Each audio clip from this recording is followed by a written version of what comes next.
So you think you are ready for some hardcore Swiss German, right? Let's see. This is Anna. She wants to go shopping in town. Ich gang heute in die Stadt posten. That was fast. What did Anna just say? Let's have a closer look and do a little translation, word for word. To do so, it is convenient to color different parts of speech with distinct colors. Here we have pronouns, verbs, adverbs, prepositions, articles, and nouns. So, the first word in the sentence Ich is a pronoun and simply means I. The second word gang is the first person singular of the verb to go, so together with the previous pronoun, we have I go. The third word heute is an adverb of time meaning today. The next word I is a preposition of place simply meaning in. Next we have a construction looking somewhat daunting. Stadt However, it's just the word for the female noun town, preceded by the definite female article. The sentence ends with go posten. which in Swiss German means to shop. Now that we have decoded the meaning of the sentence, let's listen at it again. Ich gang heute in die Stadt posten. And once again. Ich gang heute in die Stadt posten. In order to compare with Standard High German, let's put aside the English word-for-word translation for a moment. Ich gehe heute in der Stadt einkaufen. Once again in Swiss German. Ich gang heute in die Stadt posten. From now on we can do without the literal translation, in order to gain some space to explore the individual words further. Let's start with the personal pronouns. Of course, you are already familiar with the English ones, thus let's just state them. Of the German ones, we know already the first person singular. Ich, The second person is du, and the masculine, feminine and neuter forms of the third person are. sie, es, The plural forms are mir, ihr, and. sie. It's worth mentioning that more often than not you will encounter the Standard High German spelling as shown here. Nevertheless, they are pronounced as mentioned before. Let's repeat them. Ich, du, sie, es, mir, ihr, sie. Conjugating the verb to go in English is as easy as it gets. There's just a single irregularity. That's pretty much different with Swiss German. We know the first person singular already. Ich gang, For the other singular forms we have du gehst, sie, es geht, on the upside we find that all the plural forms are identical. mir gönnt, ihr gönnt, sie gönnt. Let's make some space for a few remaining remarks about the verbs shown here. If we append the infinitive verb from the end of the sentence to these fragments, we obtain 6 proper sentences in their own right, indicating that the person referred by the pronoun is about to go shopping. As far as the verbs in this sentence are concerned, we're done. Let's focus our attention to the temporal adverb in yellow. As mentioned already, Heute, means today. The days before and after today are called gestern, and. morgen, Much like in Standard High German, there are also words to indicate the day before yesterday and the day after tomorrow. These are vorgestern, and. übermorgen. Next is the preposition in violet, but for now, we skip it, because the noun which it precedes may influence its spelling. So let's first have a look at the noun and its article. As with Standard High German, Swiss German nouns can come in any one of 3 genders: masculine, feminine and neuter. In most cases, the gender of the nouns agree between Standard High German and Swiss German, but this is not always true.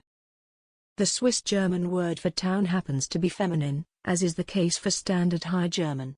The definite feminine article in Standard High German is die. Thus Germans would refer to Die Stadt. For the Swiss, 3 are too many characters in the article, thus they reduce it to just 1. To indicate the position of the omitted characters, traditionally an apostrophe is used. However, it is frequent to omit the apostrophe and just precede the noun with the lowercase character, with or without replacing it with a space. Now for completeness sake we need to introduce two nouns, one with a masculine gender and one with a neuter one. The German word for a place, or in general for any locality, happens to be masculine, Der Ort, and the word for the city center is neuter. das Zentrum. Note that the apostrophe this time is on the other side of yet another single character word. This is because the German word marker for the neuter gender is Das. with the apostrophe correctly indicating the position of the omitted characters. Now is the time to discuss the previously omitted preposition inviolate. Prepositions dictate the case of the following noun. In the case of I, the accusative is required here. Let's make some space to enter the standard High German forms. 3 words are required for both masculine and feminine nouns, namely In den Ort. and. In die Stadt. Technically, the neuter nouns require 3 words as well, namely In das Zentrum. However, if the noun is not emphasized, the preposition and the article are contracted into a single word. Ins Zentrum. Now let's see how Swiss German handles prepositions followed by the definite article, in this case a preposition requiring the accusative as in standard High German.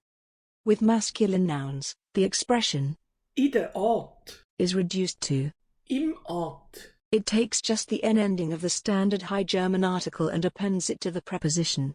Swiss really don't like too many characters. Note that no apostrophes are used here. With feminine nouns, everything behaves as expected. In die Stadt, With neuter nouns, another reduction is observed, albeit only noticeable in writing. ins Zentrum. Since Anna is organized, she has made a shopping list already yesterday.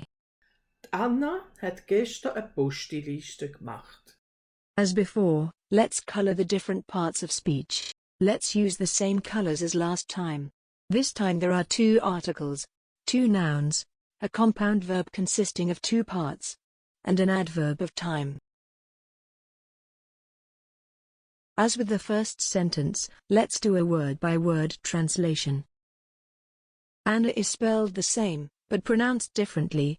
Anna, Perhaps surprisingly though, the name is preceded by a female definite article. You are already familiar with it from the town. More on why there needs to be such an article later, after we've done the little translation. hat, Means has, the third person singular of to have. You are already familiar with gestern, meaning yesterday. eine Is the indefinite article a for feminine nouns, of which the succeeding noun is an example. Postiliste, Is a compound noun meaning shopping list. And lastly, gemacht, is the past participle of make, thus just meaning made. Let's put aside the little translation and listen how a German would pronounce this sentence in standard High German. Anna hat gestern eine Einkaufsliste gemacht. You'll notice that, just like in English, there is no article preceding names. Once again in Swiss German. Anna hat gestern eine Postiliste gemacht. And once again. Anna hat gestern eine Postiliste gemacht. Let's have a look at the proper name in green. You might remember the definite articles before nouns from the previous sentence. The same articles are used with names of persons and organizations, but not with other proper names like places. Such we have Anna, and die Migros, one of the large Swiss retailers. Masculine forms include der David, and der Go, another large Swiss retailer. With personal names, the neuter is mainly used to indicate special cuteness, for example when used with baby names. But it's also used to refer to an adult person derogatively. The names oftentimes undergo one or even several umlaut modifications. With Anna, we would obtain the form. das Enneli, Another use is to cutely refer to everyday objects, typically with the following noun ending in an I. Such, a drink of Coca-Cola, in standard High German pronounced Die Cola. becomes just. das Gocki, The third word in blue hat, is the third person singular of to have. In order to show its conjugation, let's show the personal pronouns again. As usual, the English conjugation to have is pretty simple. There's just the one usual suspect not being compliant. As is typical, the Swiss German verb comes in 4 forms, with all plural forms being identical. ich hab, du hast, er, sie, es hat, Wir haben, ihr habt, sie haben. Notice that in Standard High German, there is one more form, and not a single umlaut is showing. The expression Ich hab gemacht. literally means, I have made, and this applies analogously to the other persons. It is important to emphasize that these constructions are the only way to express the past in Swiss German. There is no way to just say, I made, simply omitting the decline part, as possible in English. This does not work in Swiss German. It must take this form. The fourth word in yellow, Gestern, is already familiar, it just means, yesterday. Before proceeding with the next word, let's review the definite articles. To refer to, the man, the woman, and the child, in Swiss German we use der Mann, die Frau, and. das Kind. Like in English, if the reference is not to a specific person, the indefinite article is used instead and we say, a man, a woman, and a child. In Swiss German, that is Ein Mann, eine Frau, and. ein Kind. There's an interesting difference when compared with Standard High German. There we have just two forms for the three genders, Ein Mann, eine Frau, ein Kind. whereas Swiss German features three distinct indefinite articles. Let's inspect the noun, Postilliste, which we know means shopping list. Swiss German is at least as flexible as Standard High German when it comes to compound nouns. Almost any category of words can prefix a noun. Here we have the verb, Poste, meaning to shop, preceding, Liste, which is a list. You will have noticed the irregularity already. The result features an I, not an E. While it is possible to spell the compound noun with an E, this would combine two nouns, resulting in a word translating to list of items. Not too far from what we want to describe, but still, the spelling with an I explicitly refers to a shopping list, and not to a list of items. Since the shops are close to Anna, she chooses to bike. die Läden sind nahe, drum nimmt sie's Velo. Before doing the literal translation, let's identify the different parts of speech. Here, we have two articles, two nouns, two separate verbs, an adjective, an adverb, and a pronoun.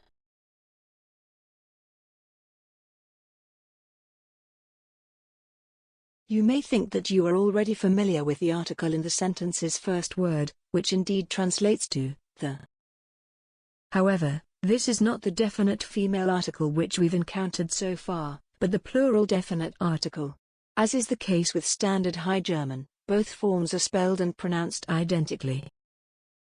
Thus, Die Läden, translates to an object in plural, here, the shops.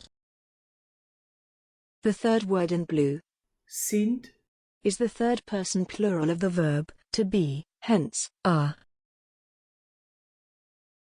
The fourth word in orange nahe, means near, as in nearby, not far away. The adverb in yellow drum, means as much as, that is why, or, for that reason, or in short, therefore. nimmt, Is the third person singular of the verb to take, takes. The pronoun in red sie, means she, one of the pronouns in the third person singular, agreeing with the preceding verb. The expression das Velo. consists of the neuter definite article, the, and the Swiss German noun for bike. Let's see how a German would pronounce this sentence. Die Läden sind nah, deshalb nimmt sie das Rad. Contrast with Swiss German, Die Läden sind nahe, drum nimmt sie's Velo. and once again.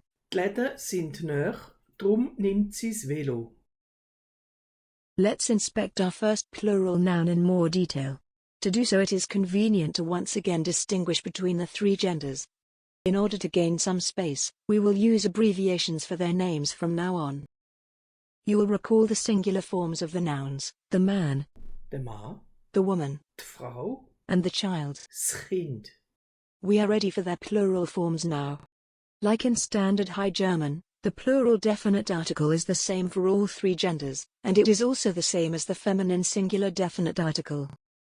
You'll notice that there are quite a few different constructions to obtain the plural forms. Some will change considerably, like the men. Die Männer, Others will take on a different ending, like the women, die Frauen, while others won't change at all, like the children. die Kind. Yet others introduce an umlaut to indicate their plurality. Let's have a look at the nouns actually used in the sentences so far. The shop, which happens to be a masculine noun. Der Laden, Its plural form, as evident in the sentence at the top, is. die Läden, The word for the town is, die Stadt, and its plural form. die Städte, Both nouns feature an umlaut when referring to their plural forms. The newly introduced word for bicycle, das Velo, once again remains unchanged, besides of the article. die Velo, Let's collect the 6 just discussed plural nouns on the left side, in order to compare them with Standard High German spelling and pronunciation. Die Männer, die Läden, die Frauen, die Städte, die Kinder, die Räder. Contrast with Swiss German. die Männer, die Läden, die Frauen, die Städte, die Kind, die Velo. And once again. Die Männer, die Läden, die Frauen, die Städte, die Kind, die Velo. It's apparent that the spelling sometimes differs significantly. As for the bottommost word, not only is the English word, bike, an abbreviation of bicycle, but the same is actually the case for both the Swiss German word as well as the Standard High German one. They're all abbreviated forms. The Swiss German comes from French Velocipede, while the German one is abbreviated from Fahrrad, Fahrräder. The third word in blue Sind, is the third person plural of the verb to be. In order to show its declination, let's show the personal pronouns again. The English declination involves 3 forms, the Swiss German 4. ich bin, du bist, er, sie, es ist, wir sind, ihr sind, sie sind. As usual, Standard High German has an extra form for the second person plural. Ihr seid. The fourth word in orange Näher, means near. Adjectives can be compared. näher, Means nearer, and am nächsten. means nearest. So, if you were to ask, which shop is the closest, you might obtain the answer. Der Coop ist am nächsten. Note that Standard High German pronunciation and spelling differ significantly. Nah, näher, am nächsten. Contrast with Swiss German. Näher, näher, am nächsten. And once again. Näher, näher, am nächsten. The adverb in yellow Drum, means as much as, therefore. As in English, the word is used to connect a cause and an effect. Unlike in English though, the grammatical rules regarding word order are different in the subordinate clause when compared with the main clause. While the main clause follows the order, subject, verb, these positions are reversed in the subordinate clause, first the verb, then the subject. Let's now focus on the verb to take, here in the third person singular, agreeing with the following pronoun. The verb is conjugated as follows. ich nimm, du nimmst, er, sie, es nimmt, wir nehmen, ihr nehmet, sie nehmet. As usual, let's compare with Standard High German. Ich nehme, du nimmst. Er sie es nimmt. Wir nehmen. Ihr nehmt. Sie nehmen. Once again in Swiss German. Ich nimm, du nimmst, er, sie, es nimmt, Wir nehmen. Ihr nehmt. Sie nehmet. As already mentioned, the subject-verb order is reversed in the subordinate clause introduced by. Drum.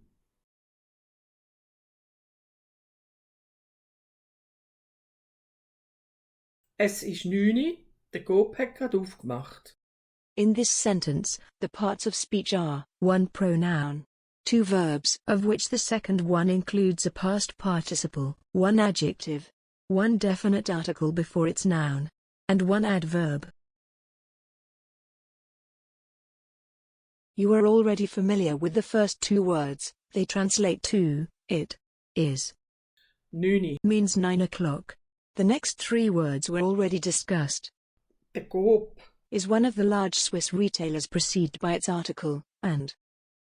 Het. Translates to, has. Grad. Means just now, and. Aufgemacht. Is the participle of, to open, to unlock. Let's see how a German would pronounce this sentence. Es ist 9 Uhr, der Coop hat soeben aufgemacht. Swiss German. Es ist 9, der Gopek hat aufgemacht. And once again. Es ist 9, der Gopek hat aufgemacht. Before delving into telling the time, as is the case here in the main clause, it should be useful to read and understand the numerals from 1 to 12. Here we go.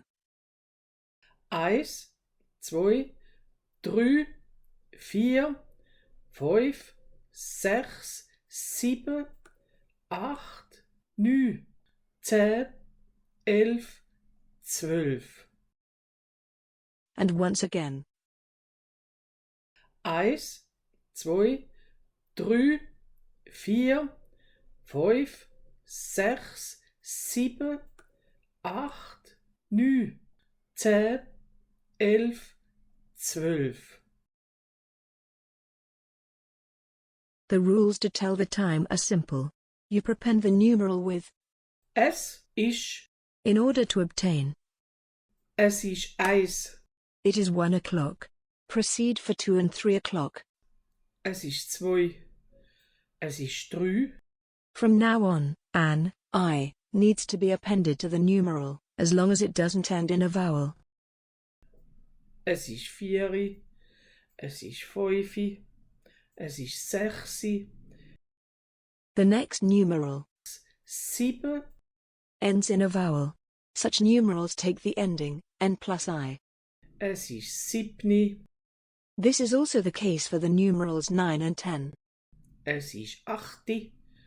Es ist 9. Es ist 10. Es ist 11. Es ist 12. Let's now have a brief look at. Hat aufgemacht. We've encountered a very similar verb already, in the sentence. Anna hat gestern eine Postiliste gemacht. The auxiliary verb, to have, was conjugated as follows, with the past participle appended to it. With. Hat aufgemacht. The participle needs to be adjusted accordingly. Note that the prefix Auf. means open, used as an adjective and not as a verb, thus changing the literal translation of made into open made. It can't be stressed enough that this is the only way in Swiss German to refer to the past. Thank you for watching. If you liked this video, please subscribe. If you have suggestions about Anna's future ventures, please leave a comment.